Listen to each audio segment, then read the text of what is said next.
magandang hapon. Magandang hapon, lalawigan ng Palawan. Magandang hapon po sa lahat ng ating mga masugid na tagapagsubaybay. Magandang hapon sa mga kaibigan po natin na ngayon po ay nagpapahinga sa mga oras na ito. Yung mga nakahilata dyan sa kanilang mga tahanan. Magandang hapon po sa inyong lahat. Welcome po mga kaibigan dito po sa programang Love Notes and Love Quotes. Kasama po si DJ Sweet. Ngayon po ay araw ng Miyerkules, July 31, 2024. Abangan niyo po mga kaibigan ang ating pong letter sender na ibabahagi po sa inyong ngayong hapon po ng Miyerkules. Isa pong letter sender mula ho sa ating masugid na tagapagsubaybay. Sa mga gusto pong magbahagi ng kanilang kwentong pag-ibig, maaari po kayong magpadala ng inyo pong mga liham kasaysayan sa ating pong official Facebook page na DJ Sweet Palawan.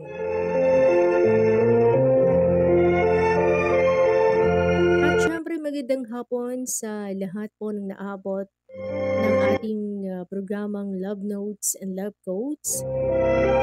Magandang hapon po sa ating pong mga kaibigan, sa ating pong mga nanay at tatay, sa ating pong mga tricycle drivers, sa ating pong mga multi-cab drivers. Magandang hapon po sa inyo at sa mga opisina ho ng mga establishment. Magandang hapon po sa inyong lahat. Once again mga kaibigan, kung gusto po ninyong magbahagi po ng kwentong pag-ibig ninyo or karanasan sa pag-ibig, mali po ninyo, kwento niyo na po ang inyong mapapakinggan dito ho sa ating programang Love Notes and Love Quotes. Maaari po kayong makipag-ugnayan sa ating Facebook page na DJ Sweet Palawan.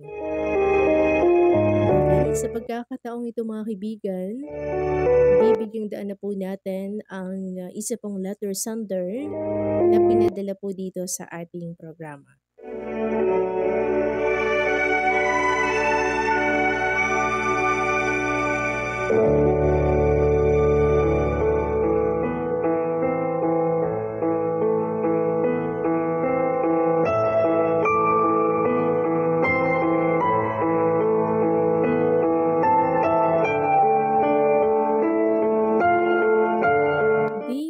DJ Sweet. Magandang hapon po sa inyong programa at magandang hapon sa inyong mga masugid na tagapagsubaybay. Tawagin mo na lamang ako sa pangalang Lorna. Nasa hustong gulang at nakatira dito sa lalawigan ng Palawan. Nais ko lang ibahagi ang aking kwentong pag-ibig sa inyong mga tagapagsubaybay. Maraming salamat sa pagkakataon at sa inyong programa na nabigyan ako ng pagkakataon na maibahagi ang aking kwentong pag-ibig.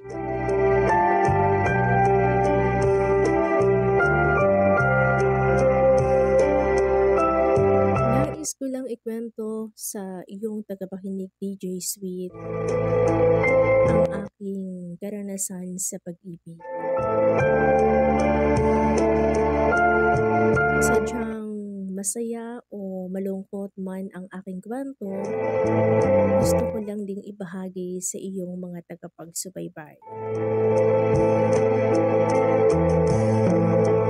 Sa pag-ibig, DJ Sweet, hindi madali o hindi biro-biro ang pagkakaroon ng pag-ibig. Noong mga kabataan natatandaan ko, DJ, napaka napakapuso ko talaga nung mga panahon na yon. Yung ang tipong umiikot lamang ang aking mundo sa pag-ibig. Dahil ng pag-aaral ko ay hindi ko na alam ang aking gagawin. Meron akong nakilalang isang napakagwapo, matipuno at maputi. Tawagin na lang natin sa pangalang Reynan. Si Reynan DJ Sweet ay matanda sa akin. Alam mo yung mga panahon na yon, gwapong-gwapo talaga ako sa kanya. Yung tipong sa kanya lang umiikot ang mundo ko. Sa kanya lang umiikot ang buong araw ko. Alam mo, DJ Sweet, nung kami ay nag-aaral pa, ayaw kong umabsent sa eskwelahan. Dahil iniisip ko, hindi ko na naman makikita si Reynan. Ang sarap palang mag-aral kapag kasama mo at classmate mo ang iyong crush na crush. Pero sa madalit sabi, naging kami ni Reynan. Sabay kaming pumapasok sa eskwelahan. Yung parang sa kanya na lang talaga umiikot ang mundo ko. Yung iniisip ko na sana si Reyna na lang ang makasama ko habang buhay. Ang saya-saya namin noon, DJ. Sinusundo ako ni Reynan sa bahay para sabay kaming pumasok sa eskwelahan. At ako naman, syempre, kilig na kilig talaga ako, DJ.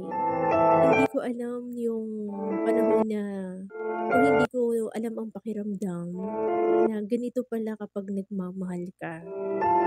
Yung sinusundo ka sa bahay mo, pinaghahanda ka ng masasarap na pagkain.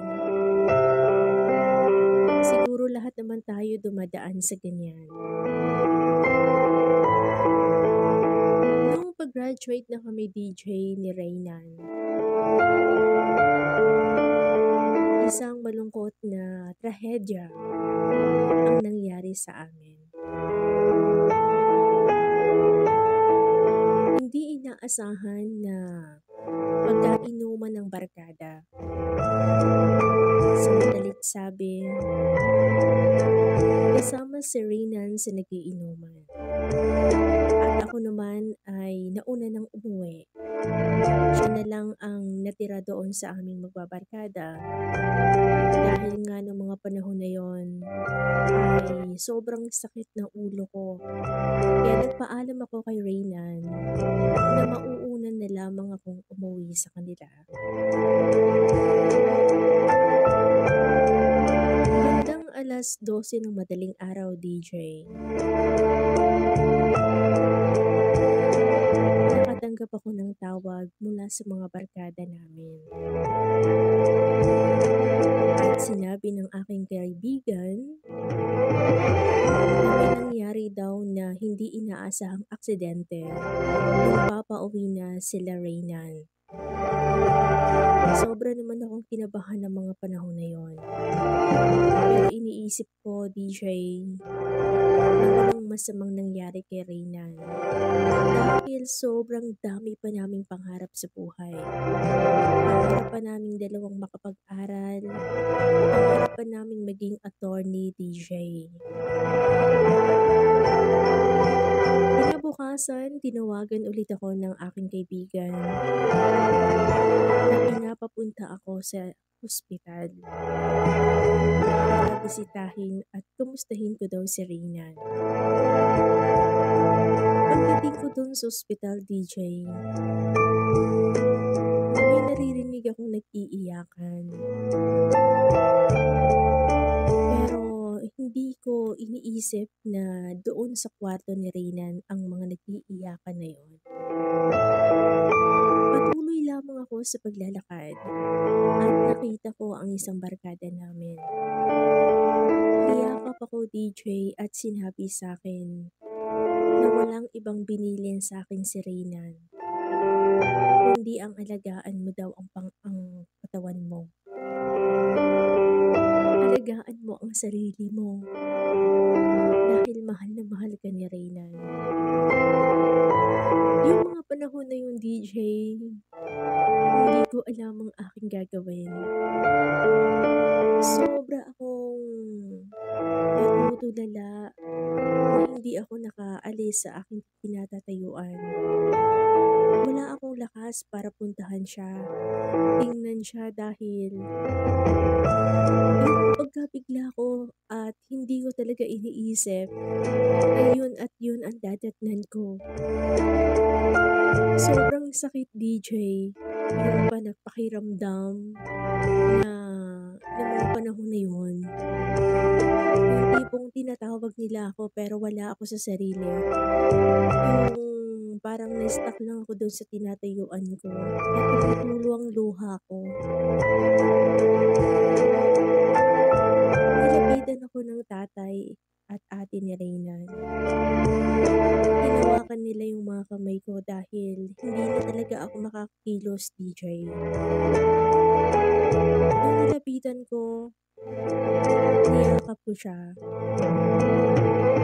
At sinabi ko rin sa kanyang sobrang mahal na mahal ko siya. Nakalipas nga ang ilang araw, natapos na rin ang burol at naging back to normal na ang aming pag-aaral. Sobrang sakit pa rin DJ. Hanggang ngayon, hindi pa rin ako nakakahanap ng forever. Dahil sinabi ko sa sarili ko na siya pa rin talaga ang mamahalin ko. Hindi ko alam kung may natutunan ba ang mga listeners niyo sa kwento at karanasan ko sa pag-ibig. Pero naging masaya ako dahil naibahagi ko ang aking kwentong pag-ibig sa inyong mga tagapagsubaybay. Maraming salamat DJ sa pagkakataon at pagbigay mo ng panahon at oras sa aking kwentong pag-ibig. Hanggang sa muli po DJ Sweet, maraming salamat. Nagmamahal, Lorna.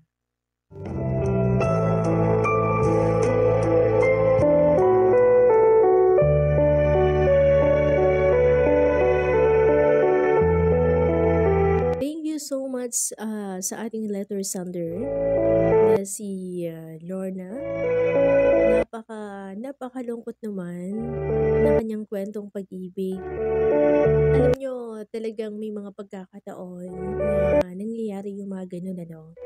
Yung akala mo forever na pero nauna rin pala.